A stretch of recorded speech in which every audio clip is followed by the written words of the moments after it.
aqui, nós começamos com um ano bastante agitado nas relações entre Estados Unidos e América Latina como um todo, especialmente esse caso da Venezuela, que mostrava o que o presidente Donald Trump já anunciava nas suas aparições públicas e que foram mais do que simples bravatas, mas antes a concretização aí de uma ação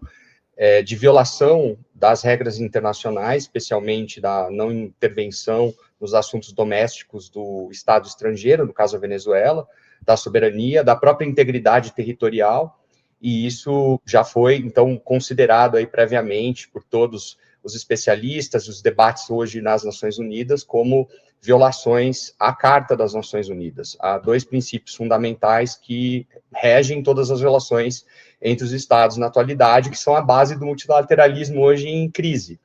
A primeira é a não intervenção nos assuntos domésticos, a segunda é a não ofensa à integridade territorial dos Estados, e esse é um caso muito clássico do que aconteceu, porque imagine um Estado estrangeiro invadindo o outro sem qualquer base ou justificativa, isso faz todo o aparato militar nos Estados Unidos reclamar e ser utilizado para essa finalidade, e segundo, por submeter um chefe do executivo do Estado estrangeiro, no caso a Venezuela, à jurisdição criminal nos Estados Unidos, quando ele teria imunidade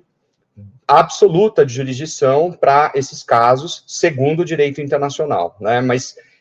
depois a gente pode voltar nesse tema, mas sobre a Groenlândia nós temos agora um repensar a propósito de tudo que tem sido feito, e o mais importante é entender que, de fato, hoje nós temos duas grandes discussões para o direito e as relações internacionais. A primeira é uma mudança no que seriam essas zonas de influência, esferas de influência que hoje existem, tanto em relação aos Estados Unidos e às Américas, aqui no nosso continente, como também, no caso, China e Rússia, e a pressão hoje exercida sobre a própria Europa, que se transforma em uma espécie de zona regional de baixíssima influência, perto dessa grande constelação de forças que estão nesses três grandes casos. E isso é muito relevante, porque nós estamos voltando para algo que ocorreu nos séculos anteriores ao século XIX, que é essa disputa não apenas por território, mas por recursos naturais. Eu acho que poucos estão pensando especificamente nesse aspecto, porque para Venezuela isso é claro em relação ao petróleo, e em relação aos recursos naturais que são concentrados na América Latina, e, portanto, esse tema da Venezuela e da própria Groenlândia não são insignificantes para o Brasil. Volto a dizer isso, repito, não são insignificantes para o Brasil, não pode sequer ser comemorados por quem quer que seja, do ponto de vista das facções partidárias aí no Brasil, já que esse debate foi capturado pela extrema-direita agora para dizer que essa ação dos Estados Unidos põe fim ao período, ao que seria a herança do chavismo na Venezuela e outros aspectos, influência sobre o Brasil, para além dessas teorias conspiratórias ridículas, né, estapafúrdias que não se sustentam. E segundo, porque nós temos, sim, um debate a respeito da posição dos recursos naturais, seja em relação ao bioma, aos recursos da biodiversidade, como o petróleo, como está, e gás, como são também tão importantes para o caso da Groenlândia. Então, a Dinamarca já alertou que essas ações significam o fim da própria OTAN. A Rússia e a China observam um precedente para suas próprias pretensões, porque se essa ação levada a cabo pelos Estados Unidos a partir da ação do executivo, Donald Trump, leia-se, é considerada normal, tornada simplesmente natural, então China e Rússia estarão, sim, empoderadas para adotar essas medidas sem qualquer questionamento do ponto de vista do direito internacional, em relação a Taiwan, em relação ao Ártico e em relação à própria Europa, pensando no caso da Rússia, né? Porque nós estamos falando de uma guerra em curso ainda no caso da Ucrânia. Então, há uma série de questões aí acima disso, Luiz, e penso que são as questões futuras, se não presente, do que nós estamos testemunhando nessa semana. O Brasil é grande demais para isso, mas como que você vê os reflexos da América Latina? Ameaça ao Equador e tudo aí, Fabrício? Primeiro, uso ainda o exemplo da Groenlândia, porque ele é relevante, parece ser algo distante de nós, mas não, porque nós estamos falando de pressões que existem, sim, hoje no mercado a respeito de commodities e energia e outros recursos naturais, num estado de busca por esses recursos que vão se tornando escassos, de um lado, né? Vão rareando, essa é a grande expressão. E, de fato, o endividamento de grandes corporações, de grandes empresas, e também a baixa oferta de crédito vão levar a um estado do que foi observado na Europa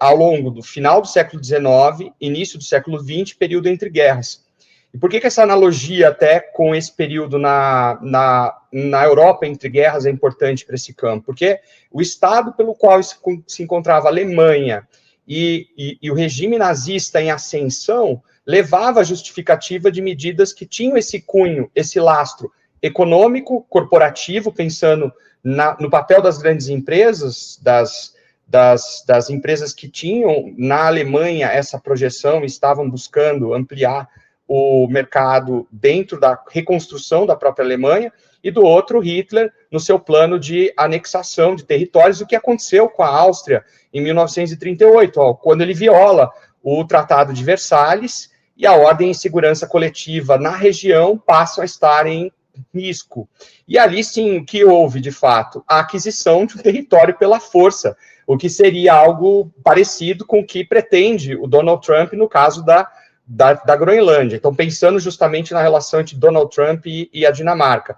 E isso é ilegal do ponto de vista do direito internacional, porque a Carta da ONU, ao consolidar a era pós-Segunda Guerra Mundial, dentro do que é o direito internacional onusiano, da cooperação, prevêem que nenhum Estado pode simplesmente tomar o outro à força, invadir o seu território e, mais do que tudo, né, submeter a sua população a qualquer tipo de ameaça ou violência, sem que isso constitua uma violação. Então, a anexação da Groenlândia contra a vontade da Dinamarca e do povo dinamarquês seria, justamente em termos jurídicos, muito análogo do que aconteceu ao núcleo ilegal das ações de Hitler nesse período. Então, faço essa reflexão comparativa do ponto de vista histórico, porque ela vai mostrar que não se trata apenas de uma questão do direito internacional, a violação do território, da integridade territorial da Groenlândia, da Dinamarca, que detém e controla a Groenlândia, mas sim dessas pressões das elites e grandes massas e corporações que estão por detrás desse movimento em busca desse objetivo, que é um objetivo deliberado, bem construído, não é uma bravata, não se trata de uma loucura, não é uma patologia, como alguns pretendem desenhar, né? Eu acho que é tão, desculpe a expressão, ridículo, comentarista vir falar que se trata de uma forma de surpresa ou rompante do presidente Donald Trump, quando isso não ocorre. Nós vimos o que aconteceu com a junção do poder político e poder tecnológico nos Estados Unidos, na posse do presidente Donald Trump, quando grandes corporações se sentavam ao lado do grande mandatário, né, e colocando em segundo e terceiro escalão funcionários governamentais que compunham o governo. Então, quem é que está dirigindo, quem está direcionando, quem está influenciando esses grandes campos? Na Rússia, isso é claro, muito evidente. Na China, o Partido da República Popular, o povo da China, e no caso dos Estados Unidos, fica aí essa constatação, na verdade, uma verificação do que ocorre, e também em relação ao que já se mantém na Venezuela, né? Pensando que é algo que você recuperou, Luiz, muito bom a respeito da história venezuelana, das grandes famílias oligárquicas que dominavam o cenário empresarial, industrial e financeiro da Venezuela e que continuaram, ao longo desses anos, dessas últimas décadas, fazendo uma espécie de antipropaganda dos estados latino-americanos, especialmente do regime na Venezuela, uma espécie de sensação messiânica dos Estados Unidos como grande libertador desses países, das amarras, do atraso, do subdesenvolvimento e também dos seus governos locais, porque essa é o grande lema que também está traduzido numa recuperação da doutrina Monroe pelos Estados Unidos nessa ação praticada contra a Venezuela. Por isso, esse assunto não é irrelevante para os estados latino-americanos.